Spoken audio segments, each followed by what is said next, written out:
Assalamualaikum warahmatullahi wabarakatuh. Perkenalkan, saya dengan Rini Puji Astuti, peserta pekerti gelombang 7. Alhamdulillah pada kesempatan pagi hari ini kita semua bisa diberi kesempatan dan kesehatan, kemudahan dalam mengikuti perkuliahan manajemen bank syariah. Sebelumnya saya ingin menyapa terlebih dahulu mahasiswa semuanya, bagaimana kabarnya hari ini? Alhamdulillah baik dan sehat ya. Oke, selanjutnya alangkah baiknya sebelum memulai perkuliahan, kita berdoa terlebih dahulu.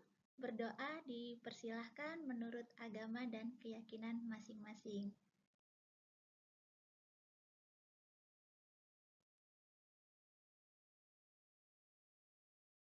Bisa diakhiri?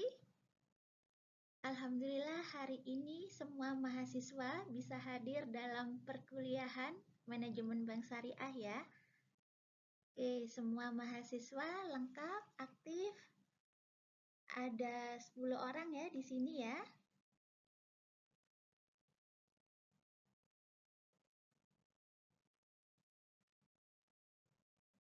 Pada kesempatan pagi hari ini, mata kuliah kita yaitu manajemen bank syariah, di mana akan membahas mengenai apa itu yang disebut dengan manajemen resiko.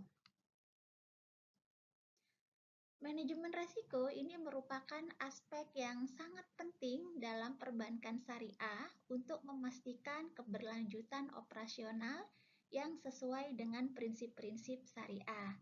Nah, bank syariah harus menerapkan berbagai strategi mitigasi untuk setiap jenis resiko, baik resiko pembiayaan, likuiditas, pasar operasional maupun kepatuhan syariah. Dalam pembahasan kita 20 menit ke depan, kita akan membahas apa itu yang disebut definisi dari manajemen resiko, jenis-jenis resiko di perbankan syariah, jenis-jenis manajemen resiko di bank syariah, tahapan manajemen resiko, resiko pembiayaan di bank syariah, pengelolaan resiko likuiditas, resiko operasional di bank syariah, dan studi kasus.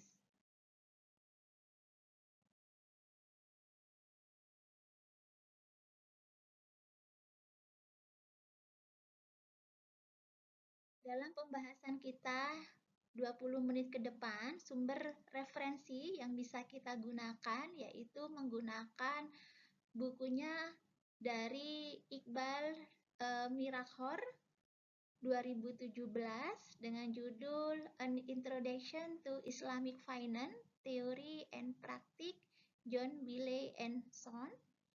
Yang kedua yaitu Bank Indonesia 2016, Panduan Manajemen Resiko Bank Syariah, Departemen Perbankan Syariah. Yang ketiga, Otoritas Jasa Keuangan, Peraturan OJK tentang pengelolaan resiko pada perbankan syariah.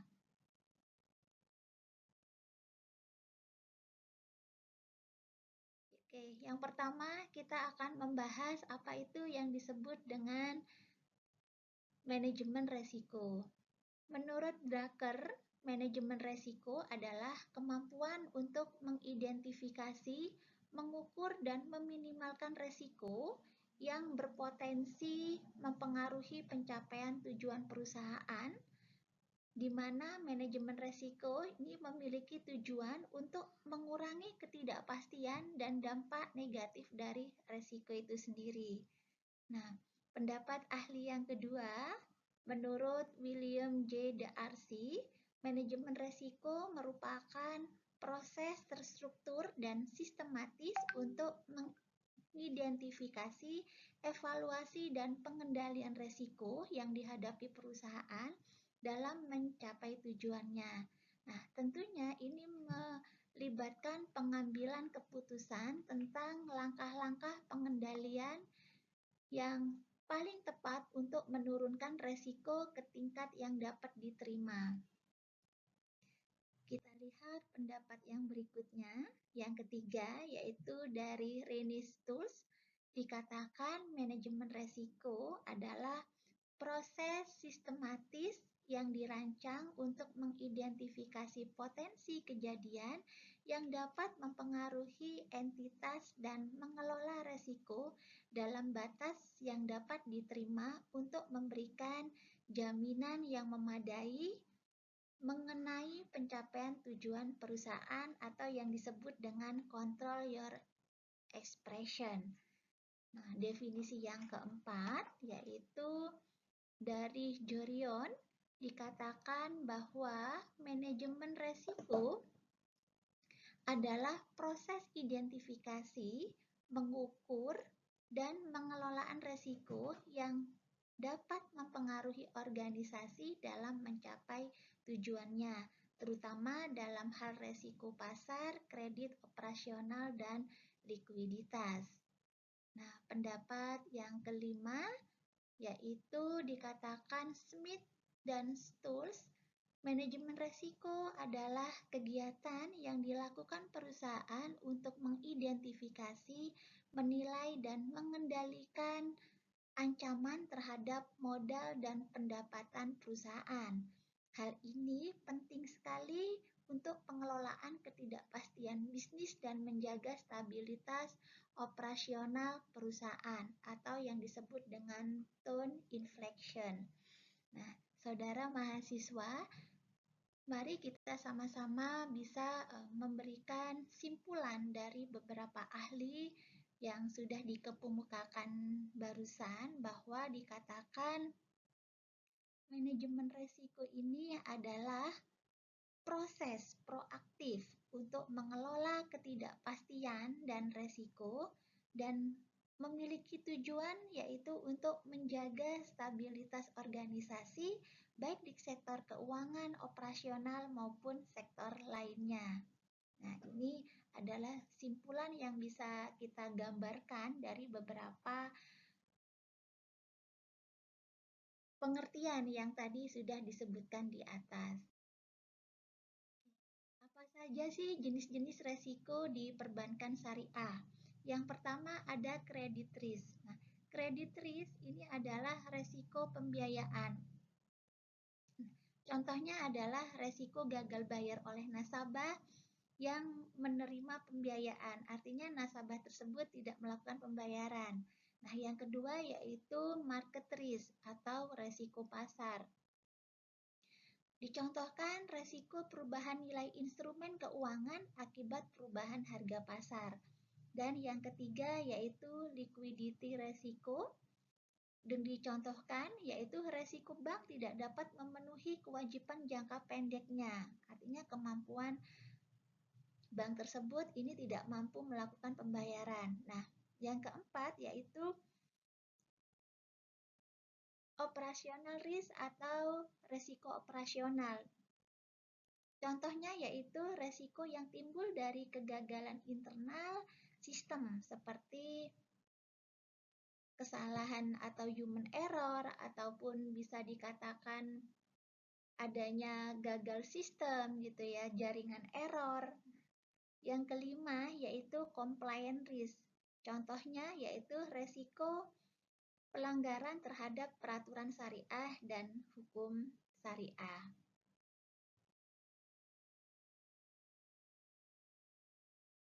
Prinsip-prinsip manajemen resiko. Yang pertama yaitu kepatuhan terhadap syariah, di mana semua praktek manajemen resiko ini tentunya harus sesuai dengan prinsip-prinsip syariah. Yang kedua yaitu prinsip transparansi.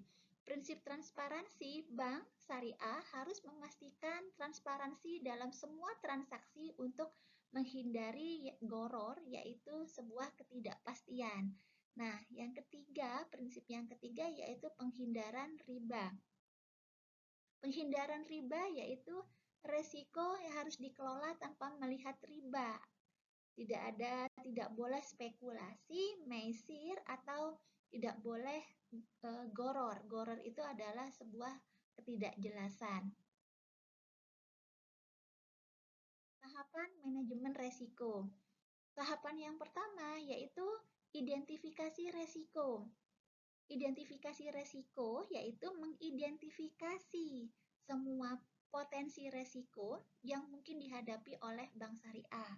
Tahapan yang kedua yaitu penilaian resiko. Penilaian resiko ini adalah menilai dampak dan kemungkinan terjadinya resiko. Tahapan yang ketiga yaitu pengendalian resiko. Menetapkan langkah-langkah untuk mengurangi dampak resiko untuk bisa menghindarinya. Jadi resiko itu tidak bisa dihindari ya, hanya saja bisa diminimalisir. Nah, yang keempat yaitu tahapan pemantauan dan evaluasi. Resiko harus dipantau secara terus-menerus dan dievaluasi untuk bisa memastikan efektivitas dari pengendalian itu sendiri. Kita lihat resiko pembiayaan di bank syariah. Skema yang pertama yaitu contoh skema pembiayaan. Ada beberapa akad dalam skema pembiayaan. Yang pertama yaitu mudorobah. Nah, mudorobah bank sebagai pemberi modal dan nasabah ini adalah sebagai pengelola usahanya. Nah, contoh yang kedua skema pembiayaan yaitu menggunakan musyarakah. Nah, bank dan nasabah bekerja sama dengan pembiayaan, keuntungan, dan kerugian. Nah, ini sama-sama pembagiannya adalah sama. Nah, resiko yang kedua yaitu adanya tantangan. Nah, resiko kerugian jika usaha gagal, bagaimana cara memitigasi resiko yang dilakukan? Nah, mitigasi resiko yang bisa dilakukan adalah evaluasi kelayakan usaha, memonitoring ketat, dan melakukan audit keuangan secara berkala. Pengelolaan resiko likuiditas. Resiko likuiditas bisa diartikan sebagai ketidakmampuan memenuhi kewajiban dalam jangka waktu pendek.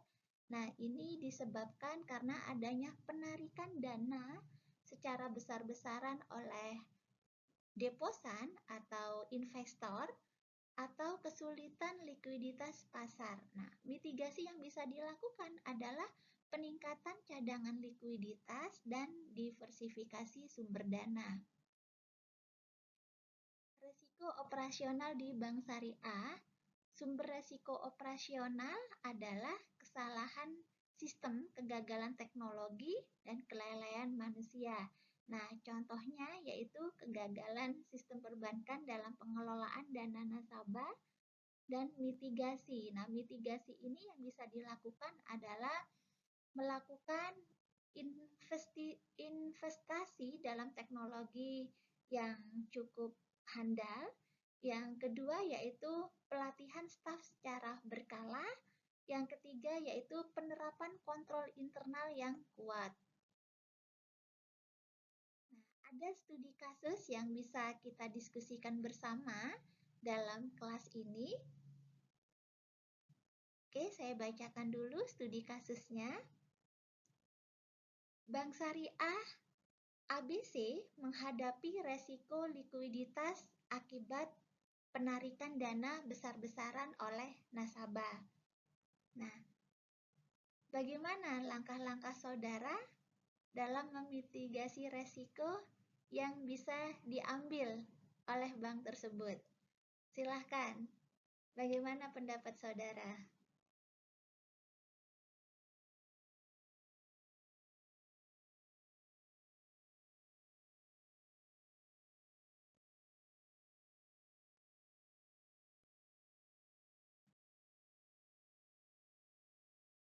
Oke, baik. Terima kasih atas semua jawaban yang sudah disampaikan. Bisa kita simpulkan bahwa apa sih langkah-langkah mitigasi resiko yang bisa diambil oleh bank tersebut? Yang pertama yaitu bank bisa meningkatkan cadangan likuiditasnya. Yang kedua, yang bisa dilakukan langkah yang kedua yaitu Diperlukan diversifikasi sumber pendanaan jangka pendek melalui instrumen sukuk, contohnya ya. Kemudian langkah yang ketiga yaitu melakukan komunikasi terbuka dengan nasabah untuk memberikan rasa aman. Nah, oke, itu ya simpulan dari beberapa pendapat yang sudah dikemukakan saudara tadi ya.